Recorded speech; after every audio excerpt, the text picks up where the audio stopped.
centrípeta, conforme a gente combinou, então. A gente vai finalizar essa parte de dinâmica, né, falando de uma última força que é relacionada ao movimento circular. O que é, então, a força centrípeta? Como o próprio nome diz, ela aponta para o centro, né? Então, para que exista um centro, a gente tem que ter pelo menos um trecho de uma circunferência. Então, se nós tivermos um movimento qualquer, vocês vão ver que existem várias situações, né? Em que existe um trecho desse movimento que faz uma trajetória circular, naquele trecho a gente trabalha com força centrípeta, tá? Então, imaginem aqui uma situação de uma trajetória circular qualquer, sei lá, um carro fazendo uma curva, uma pedra sendo rodada num barbante ou algo assim. Eu tenho aqui uma trajetória circular, nesse trechinho da trajetória eu tenho um movimento circular, tá? Então, em qualquer ponto desse trecho circular aqui, eu tenho que parar e analisar o meu objeto. Vou olhar as forças que estão atuando no objeto, a gente está olhando sobre o ponto de vista da dinâmica, né? Então, eu vou olhar as forças que estão atuando aqui nesse objeto. Tem o peso, tem a normal, não sei se tem contato, né? De todas essas forças que eu tenho atuando no objeto, eu vou ter uma força resultante, certo? Essa força resultante no movimento circular, ela nunca vai ser zero. Por mais que essa velocidade aqui seja constante, o movimento circular é o único caso em que nós temos velocidade constante, podemos ter ou não, né? E mesmo assim, a força resultante não vai ser zero, tá? Ela não depende da velocidade aqui ser constante ou não. Ela sempre vai existir. E quem vai ser a força resultante no movimento circular? Vai ser a nossa força centrípeta, tá? Então, eu vou fazer aqui o joguinho das forças, vou ver quais forças estão atuando aqui, e a força resultante de todas essas forças atuando aqui vai ser a minha força centrípeta, ok? Lembrando que quem tiver perpendicular ao raio da trajetória não contribui para o movimento circular. Então, se tiver alguma força aqui empurrando esse objeto para frente, ou nesse caso, se o peso for para fora da tela aqui ou para dentro da tela, eles não contribuem para a força centrípeta, tá? Então, se for perpendicular ao raio, não contribui. O que caracteriza, então, a força centrípeta? A direção dela vai ser sempre perpendicular à velocidade tangencial. Então, o que é a velocidade tangencial? É a velocidade linear, né, do meu movimento circular. Então, se a velocidade linear aqui, ó, está fazendo um ângulo de 90 graus com um raio, a direção da força centrípeta vai ser a mesma direção do raio, ou seja, perpendicular à velocidade tangencial. Qual é o sentido da força centrípeta? Ela sempre vai apontar para o centro, força que aponta para o centro, tá? E como é que a gente faz para calcular, então, a força centrípeta? Você vai lá ver as forças que estão atuando, a gente vai ver mais para frente uns modelinhos, uns exemplos, né? De todas essas forças, você vai ter uma resultante. Essa força resultante, a gente sempre, usando a segunda lei de Newton, diz que é a massa vezes a aceleração. Continua a segunda lei de Newton aqui, ó. Força igual a massa vezes a aceleração. Só que a aceleração no movimento circular, ela é a aceleração centrípeta, tá? Nesse caso aqui, ó, a aceleração centrípeta está apontando para o centro. E como é que faz para calcular a aceleração centrípeta? Lembra lá do movimento circular? A aceleração centrípeta é igual a v ao quadrado sobre r. Então, substituindo a aceleração centrípeta por v ao quadrado sobre r, eu tenho o quê? Que a força resultante do movimento circular, né? É a força centrípeta que a gente calcula fazendo massa vezes a velocidade ao quadrado sobre um raio, tá? Claro que aqui eu posso também ter uma aceleração tangencial, fazendo com que esse vetor velocidade aqui altere não só a direção do movimento dele, mas também a intensidade. Aí vai caracterizar um movimento circular uniformemente variado ou com velocidade variável, né? E eu vou ter também uma aceleração tangencial. Não é essa aceleração tangencial, tá? É a aceleração centrípeta, aquela aceleração que aponta para o centro, que é, na verdade, o resultado da aceleração tangencial menos a aceleração resultante aqui, tá? Vetorialmente falando, né, gente? Claro. Um exemplo de trecho de movimento onde eu tenho uma trajetória retilínea. Aqui, ó. Um carro, por exemplo, subindo numa lombada. Ele pode estar vindo aqui uma trajetória retilínea e tal. Quando ele passar por uma lombada, a trajetória dele deixa de ser retilínea. Então, nesse trechinho aqui da lombada, eu estou numa trajetória circular. Então, só analisando o momento em que o carro passa na lombada, eu tenho que imaginar aqui que eu tenho aqui eu tenho um arco de circunferência, né? Se eu tivesse aqui, se eu fizesse a continuação dessa circunferência, daria uma circunferência com um raio R, tá? Então, só nesse trechinho aqui da lombada, de trajetória circular, eu vou parar e vou analisar no ponto mais alto da lombada, que forças tem atuando? Eu tenho o peso do carro e eu tenho a força normal do carro. Ele tá andando para frente aqui com a velocidade, nesse caso, linear, né? Com a velocidade dele apontando para a direita. Se essa velocidade ela é constante ou não, vai definir se vai ter uma força empurrando esse carro para frente ou não, e se ela está ganhando da força de atrito daqui das rodas, tá? Mas como essas forças, as duas estariam perpendiculares ao raio, elas não contribuem para a força resultante, ok? Não a força resultante do movimento circular aqui, tá? Vamos considerar que a força do motor cancela com a força de atrito aqui das rodas e a força resultante na horizontal aqui seja zero, ou seja, ele está andando com velocidade constante. Nesse trecho aqui eu tenho quantas forças atuando? O peso e a força de contato aqui da lombada com o carro, que é a força normal, sempre perpendicular à superfície. Então, ela vai apontar para cima aqui, e nesse ponto aqui, no ponto mais alto, o peso e a normal vão estar na mesma direção, tá vendo? Percebam que num outro ponto, o peso vai estar para baixo e a normal já vai estar mais inclinadinha. A gente está analisando o ponto mais alto.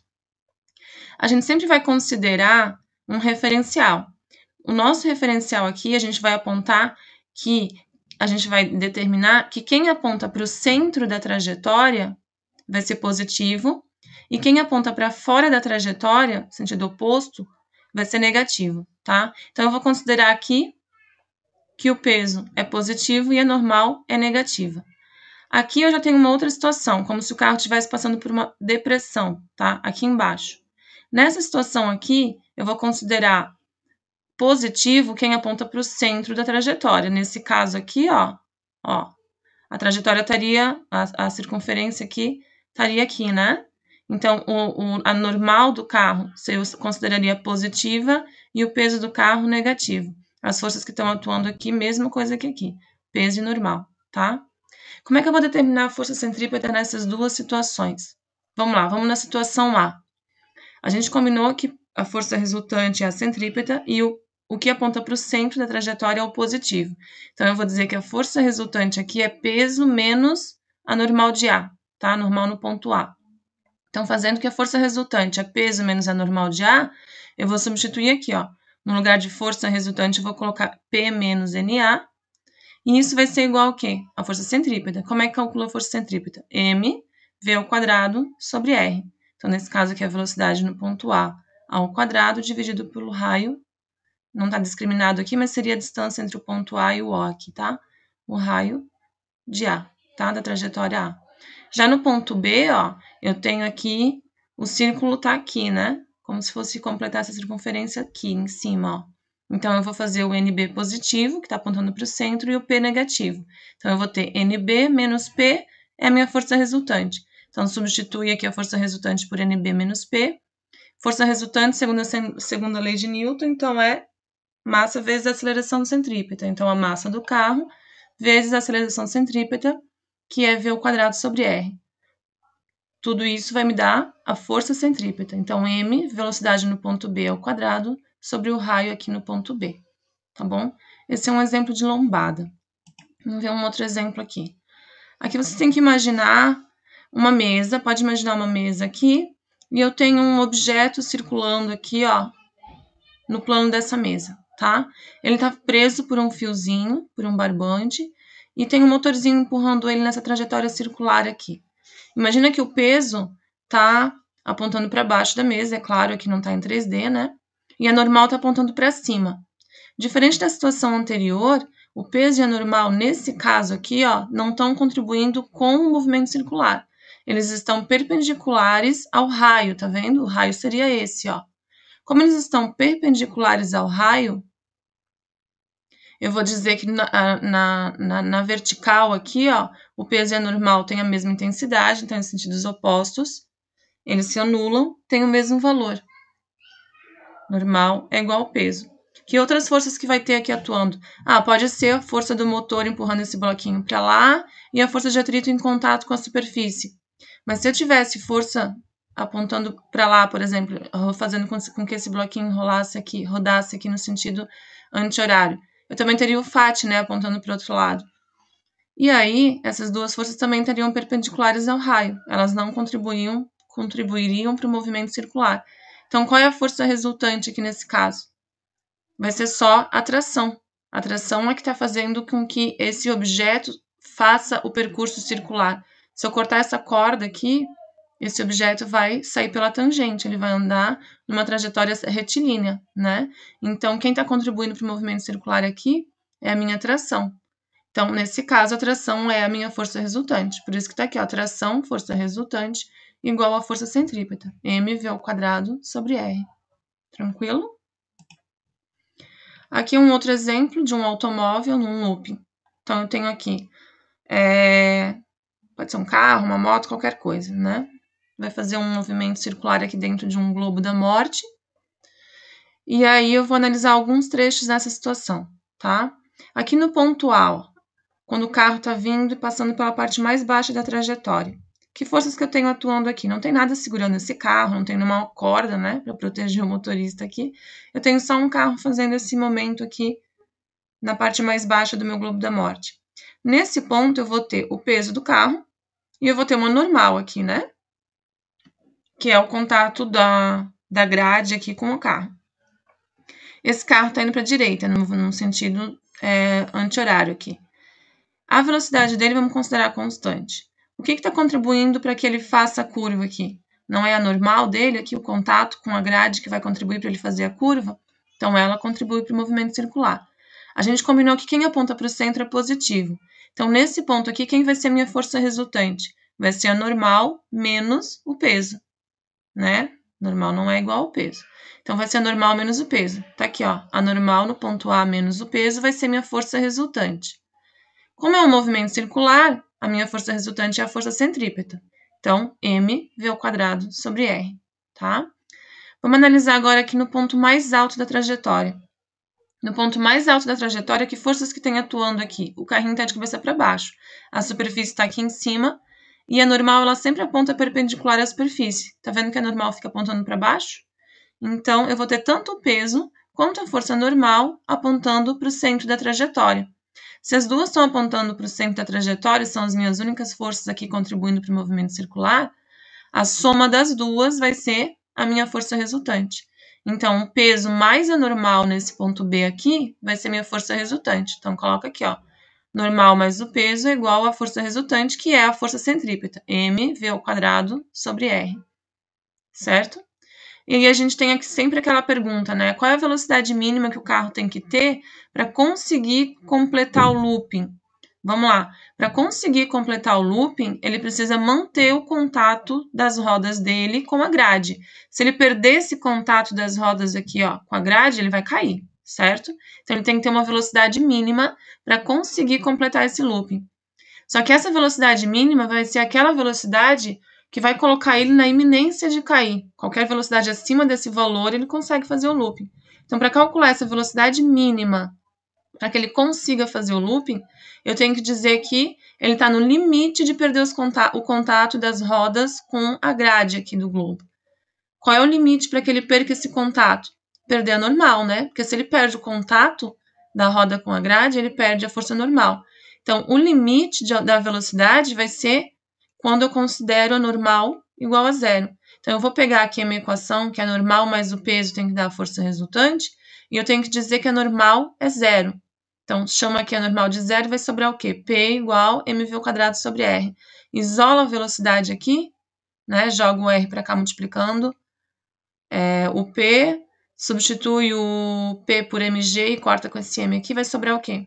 Velocidade mínima igual a raiz quadrada do raio da trajetória vezes a aceleração da gravidade. Isso aqui vale para qualquer situação de looping, tá? Não depende da massa. Então, a velocidade mínima aqui para fazer o looping vai depender da gravidade no local e do raio da trajetória, do raio do globo da morte aqui, certo? E uma outra situação é um carro, por exemplo, fazendo uma curva. Então, eu estou vindo aqui numa trajetória retilínea, chego numa situação que o carro tem que fazer uma curva. O que vai fazer com que o carro consiga fazer essa trajetória circular, consiga fazer essa curva? Vai ser a força de atrito das rodas do carro com o chão. Tanto que se tiver lisa a superfície ou os pneus não tiverem muito novos, né? Ele pode aqui escorregar. Em qualquer situação de movimento circular, o carro ou o objeto que estiver fazendo a curva, ele sai pela tangente se a força de atrito não for suficiente para segurar ele na curva, tá? Então, nessa situação aqui, ó, imagine que essa aqui é a estrada, o carro tá vindo aqui em perspectiva, tentando fazer a curva. O peso dele está apontando para baixo aqui da estrada e a normal para cima. Elas estão perpendiculares ao raio da trajetória, tá vendo? A trajetória, a circunferência seria aqui, né? Se eles estão perpendiculares ao raio da trajetória, eles não contribuem com a força centrípeta. O que vai fazer com que esse carro não saia aqui pela tangente? O atrito com os pneus. Então, somente a força de atrito vai colaborar para que ele consiga fazer essa curva, tá? Então, quem vai ser minha força resultante aqui? O FAT. Então, eu vou dizer que FAT é igual a mv ao quadrado sobre r. mv ao quadrado é a força resultante, tá? Resolver dois exercícios aqui rapidinho. Um exemplo de um carro numa curva, tá? Um carro, a massa dele é de 800 kg, realiza uma curva de raio 200 metros numa pista plana horizontal. A pista aqui ela é plana, tá? Ela não tem inclinação que aquelas pistas de automobilismo têm. Isso é importante. Adotando G igual a 10, calcule o coeficiente mínimo de atrito entre os pneus e a pista para uma velocidade de 72 km por hora. E esse raio aqui da pista, desse momento da trajetória circular, é de 200 metros. Essa é a situação anterior, né? Ele está com uma velocidade linear aqui, de 72 km por hora. Claro que a gente pode transformar em metros por segundo aqui, né?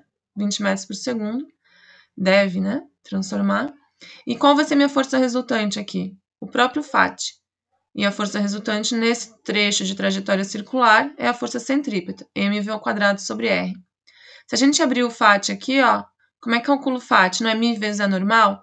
Nesse caso, o peso e a normal não têm o mesmo valor, então vai ser μ vezes o peso do carro, igual a massa vezes a velocidade ao quadrado sobre r. Substituindo o peso por mg, eu vou ter m dos dois lados aqui e posso cortar, tá? Então, eu vou ter que μ vezes o g, que é 10, é igual a massa, eu já cortei, a velocidade dele em metros por segundo, né? Ao quadrado, 20 ao quadrado, sobre o raio da trajetória, que é 200. μ vezes 10 igual, então, a 400 dividido por 200, que é 2. Passo 10 dividindo aqui, o μ vai dar 0,2. Então, o coeficiente de atrito aqui para que ele consiga fazer a curva com essa velocidade, né? Vai ser de 0,2, certo?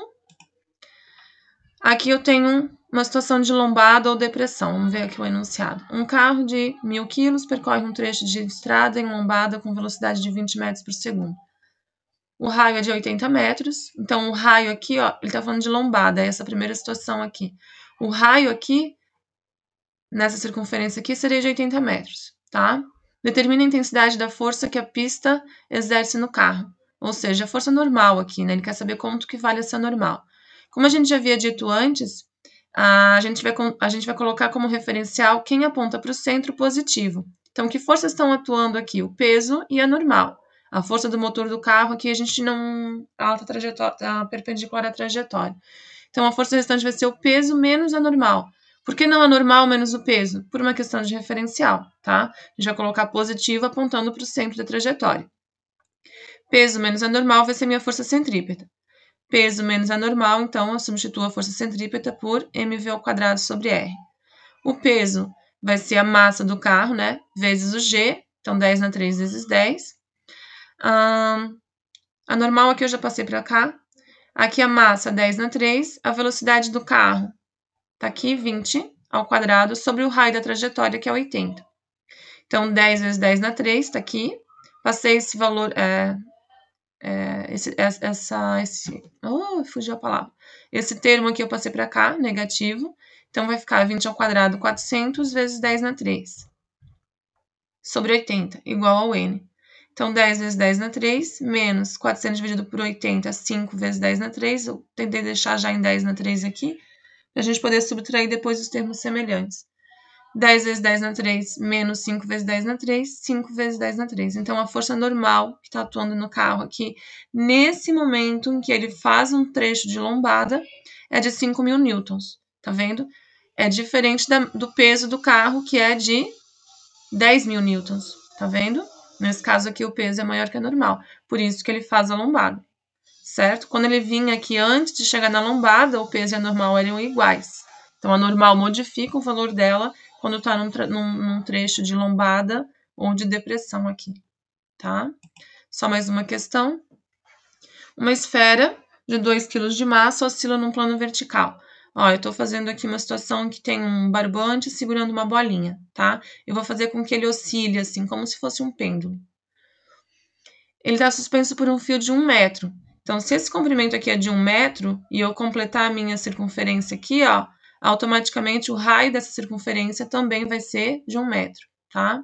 Ao passar pela parte mais baixa da trajetória, sua velocidade é de 2 metros por segundo. Então, ele está analisando bem essa situação aqui, ó, em que ele está no ponto mais baixo. É a mais fácil que tem, né? Porque se estiver num ponto aqui, por exemplo, ele vai estar inclinadinho, eu não vou ter tração e peso na mesma direção. Eu vou ter que decompor, tá? Mas vamos lá, estou na parte mais baixa. Considere G igual a 10 e calcule a tração no fio. Vamos lá. Que forças eu tenho atuando aqui? Tração e peso, quem vai ser positiva? Quem aponta para o centro. Então, o T. Então, T menos o P vai ser minha força resultante, tá? T menos o P é igual à força resultante. Quem é a minha força resultante? É a minha força centrípeta, né? E quem é o meu peso? mg. Então, tá aqui, T menos o mg é igual à força centrípeta, que é mv ao quadrado sobre r.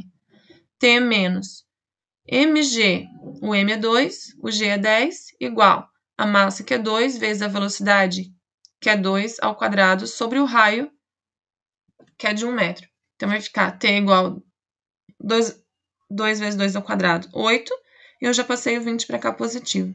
Tração igual a 28 newtons. Tranquilo? Tem uma listinha de exercícios para vocês resolverem. Boa sorte, qualquer coisa podem me procurar, tá bom? Um beijo grande.